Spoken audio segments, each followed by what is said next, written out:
Hi, Jared here. Today I'm going to guide you through a step-by-step process to create a clear and actionable strategic plan for the upcoming quarter. And if you haven't completed your annual plan yet, I recommend watching my video on building the annual section of a strategic plan, and you're going to be able to find the link to that in the description below. But for now, let's dive into creating your plan for the upcoming quarter. And to make this process even easier, I've included a free strategic planning kit that you can download. It includes my one-page strategic plan template, the strategic planning prep worksheet, and the quarterly strategic review worksheet. And you can grab them all in the description below. All right, so let's dive in and build a plan that sets your business up for success this quarter. All right, so in this video, I'm going to walk you through how to plan your upcoming quarter using your one-page strategic plan. Similar to the annual section, we're going to start by setting our SMART goals for the quarter. So again, that's specific, measurable, attainable, relevant, and time-phased. One thing to note is that most of the time, most of these goals, not necessarily all, but most of the time, these are going to be benchmark goals that align with your annual goals. So by benchmark goal, that would be how far along do you need to be towards your annual goal by the end of this quarter to be on track. For example, I'll show you here, a benchmark goal would be if you need to achieve 1.2 million in annual revenue by the end of the year, then ask yourself, okay, where do I need to be by the end of this quarter? And you don't necessarily just divide it by 4 because there may be other things to take into consideration. However, in this example, I determined I need to be at $250,000 by the end of Q1 to be on track to achieve my revenue goal of 1.2 million by the end of the year. So that becomes my quarter goal for revenue. So you're going to set your SMART goals.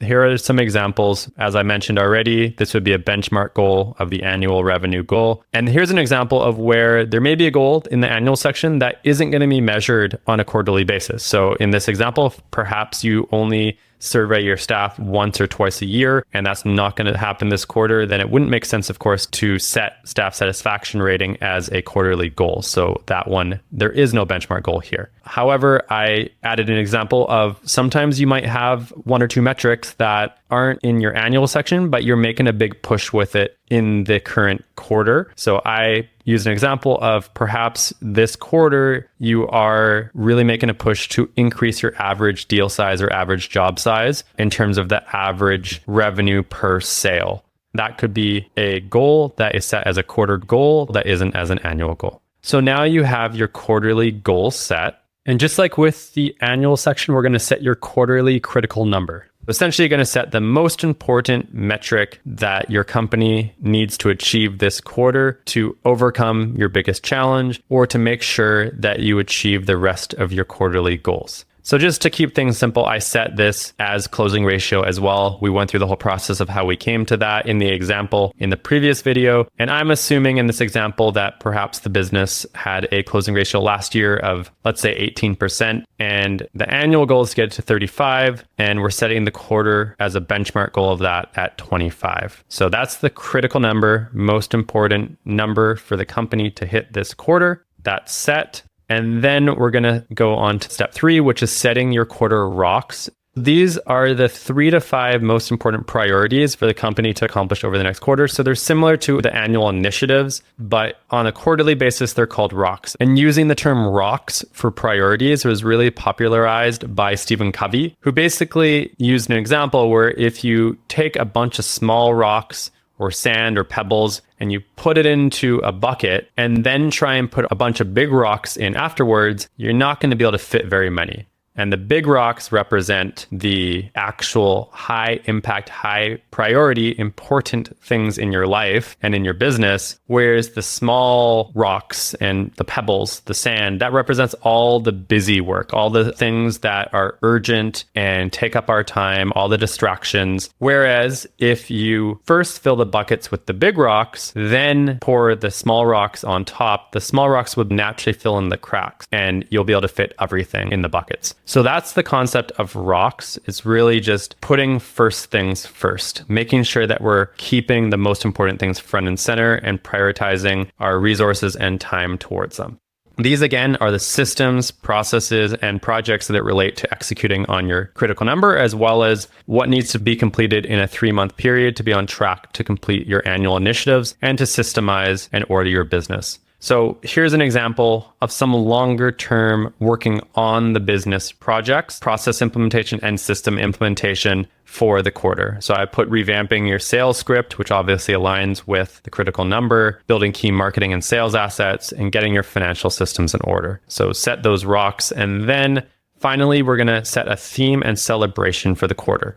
Really just come up with a theme name, the catchier the better, so you and your team don't forget it. And the theme should represent the core restrainer or opportunity you're trying to address this quarter. So oftentimes the theme is going to be very connected to your critical number. Just a quick example would be, it's time to scale. The celebration is essentially the reward for achieving your critical number. And ideally, the reward benefits your entire team. If you're a solopreneur and you just have some part-time contractors or such, then sure, it could just be for yourself. But if you do have a core team, then having it benefit everyone is just going to be that much more motivating for everyone to be driving towards succeeding towards the critical number. So for example, it could be some sort of weekend retreat. It could be a dinner out. It could be everybody gets a bonus. It could be everybody gets an extra vacation day, whatever you think is going to motivate your team. So set a celebration that makes sense for you, that's going to be motivating for your team, and that is fiscally responsible. And then you're just going to want to make sure that you keep your theme and celebration visible and front of mind for yourself and for your team. So if you do have a team meeting every week, then a good practice is to bring up your critical number as well as your theme and celebration and where you're at towards your critical number on a weekly basis during that call. Go ahead and complete everything we just went through in this video. Set your goals, your critical number, and your rocks, your theme and celebration for the quarter that you're planning for. Okay, so now that you know how to complete the quarter section of your strategic plan, go ahead and download your free strategic planning kit in the description below. And as a reminder, it includes my one-page strategic plan template, the strategic planning prep worksheet, and the quarterly strategic review worksheet. So everything you need to get started. And I'll also be releasing more videos soon to help you systemize and scale your business. So be sure to like, subscribe, and hit the notification bell so you don't miss them. And as a final reminder, if you haven't yet completed the annual section of your strategic plan, I would suggest starting with my previous video where I walked you step by step through how to build the annual section of a one-page strategic plan. And you'll be able to find that link in the description below.